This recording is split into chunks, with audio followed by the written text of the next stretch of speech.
អនុញ្ញាតសូមគោរពជម្រាបសួរអ្នកទាំងអស់គ្នាសូមស្វាគមន៍មកកាន់ The KSL Channel នៅថ្ងៃនេះយើងនឹងមកនិយាយអំពីចំណេះដឹងគ្រប់ទិសទីនៅក្នុងនោះក៏មានដូចជាហេតុអ្វីមនុស្សយើងត្រូវការចំណេះដឹងចម្រុះក៏ដូចជាបច្ចេកវិទ្យាមិនមែនសម្រាប់តែអ្នក IT នោះទេនៅក្នុងលោកសប្តាហ៍ថ្ងៃនេះមនុស្សម្នាក់មិនអាចរស់ដោយពឹងលើចំណេះដឹងតែមួយផ្នែកបាននោះទេព្រោះជីវិតពិតមិនមែនមានតែការងារមិនមែនមានតែលុយ មិនមែនមានតែបច្ចេកវិទ្យាមិនមែនមានតែជំនឿ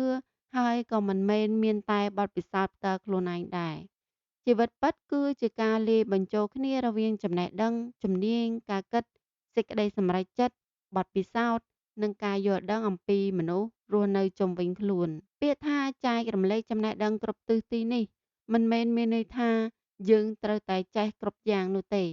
វាមានន័យថាយើងបើកចិត្តរៀនពីអ្វីថ្មីៗជាច្រើនហើយយកអ្វីដែលមានប្រយោជន៍មកចែករំលែកឲ្យអ្នកដទៃបានយល់បានគិតនិងអាចយកទៅប្រើនៅក្នុងជីវិតពិតសប្តាហ៍ថ្ងៃតែម្ដងហេតុអ្វីមនុស្សយើងត្រូវការចំណេះដឹងចម្រុះយ៉ាជាការពិតនៅក្នុងជីវិតពិតមនុស្សម្នាក់ត្រូវការសម្រេចចិត្តជារៀងរាល់ថ្ងៃជាឧទាហរណ៍ត្រូវសម្រេចចិត្តថាតើគួរសន្សំលុយ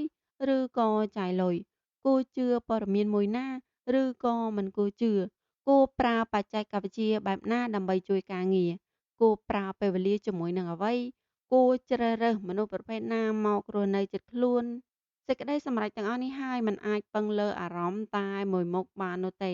វាត្រូវការចំណេះដឹងមនុស្សដែលមានចំណេះដឹងចម្រុះនេះហើយអាចមើលបញ្ហាបានច្រើនគ្រប់ជ្រុងជ្រោយជាងមនុស្សដែលដឹងតែមួយផ្នែកតូចមួយតែប៉ុណ្ណោះជាឧទាហរណ៍បើអ្នកចេះតែបច្ចេកវិទ្យាតែមិនចេះហិរញ្ញវត្ថុ អ្នកអាចរកលុយបានតែគ្រប់គ្រងលុយមិនបានបើអ្នកចេះតែរកលុយតែមិនយល់អំពីសុខភាពអ្នកអាចនឹងមានប្រាក់តែក៏បាត់បង់កម្លាំងជីវិតទៅវិញបើអ្នកចេះតែជំនឿតែមិនប្រើការគិតបែបហេតុផលអ្នកអាចត្រូវបានគេបោកបានយ៉ាងងាយបើអ្នកចេះតែ logic មិនយល់អំពីមនុស្សអ្នកអាចរស់នៅក្នុងសង្គមបានពិបាកខ្លាំងណាស់ ដូច្នេះចំណេះដឹងចម្រុះមិនមែនជារឿងលេងលេងនោះទេវាជារឿងការពារខ្លួនក្នុងលោកពិតៗតែម្ដងបច្ចេកវិទ្យាមិនមែនសម្រាប់តែ IT នោះទេយ៉ាមនុស្សជាច្រើនបានគិតថា technology គឺសម្រាប់តែអ្នករៀន IT ឬក៏អ្នកធ្វើការជាមួយនឹងកុំព្យូទ័រប៉ុន្តែជាក់ស្ដែងសប្តាហ៍ថ្ងៃនេះបច្ចេកវិទ្យាបានចូលមកក្នុងជីវិតមនុស្សស្ទើរតែគ្រប់គ្នាយើងប្រើទូរស័ព្ទ ធនាគារអនឡាញការទិញលក់អនឡាញ AI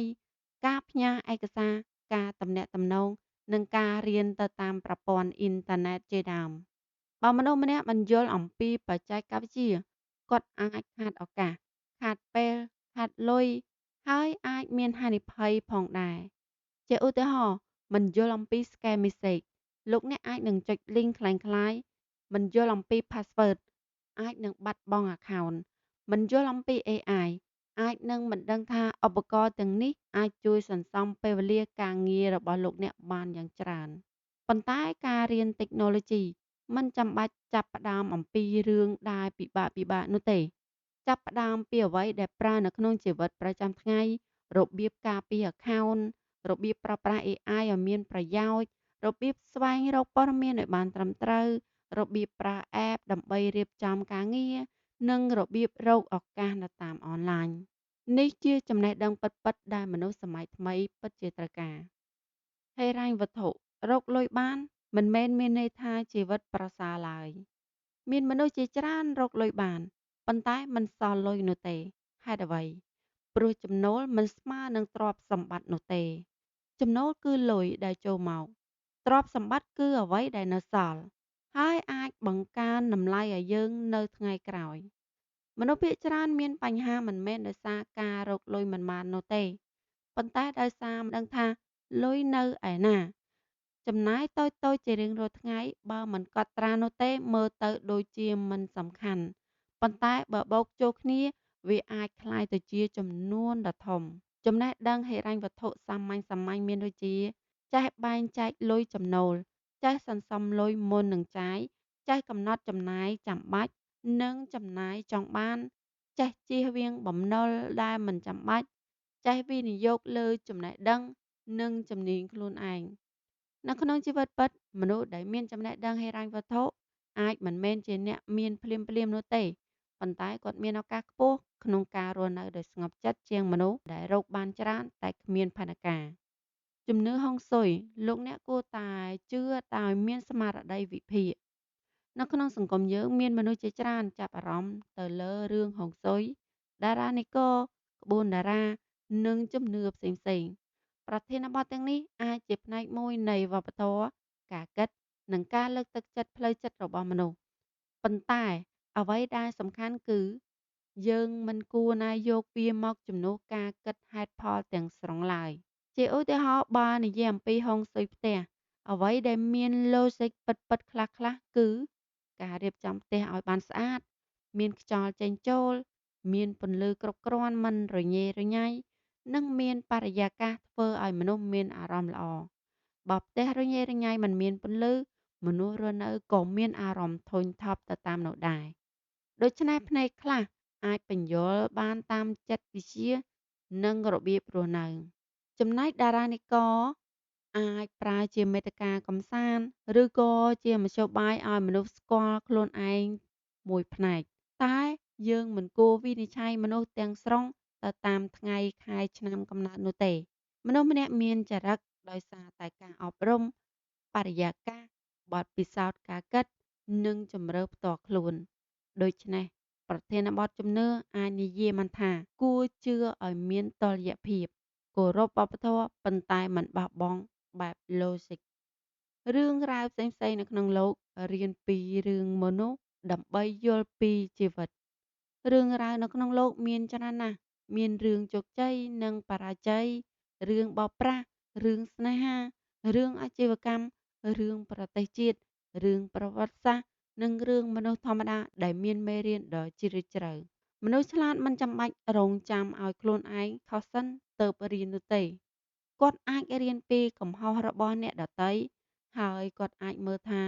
ហេតុអ្វីមនុស្សមួយចំនួនជោគជ័យហេតុអ្វីមនុស្សមួយចំនួនបរាជ័យហេតុអ្វីមនុស្សមួយចំនួនមានឱកាសតែមិនអាចប្រើឱកាសនោះបានរឿងរ៉ាវមិនមែនគ្រាន់តែសម្រាប់ស្ដាប់កម្សាន្តនោះទេបើចេះវិភាគវាអាចក្លាយទៅជាមេរៀនជីវិតរាល់រឿងមានសំណួរមួយដែលចោទសួរថា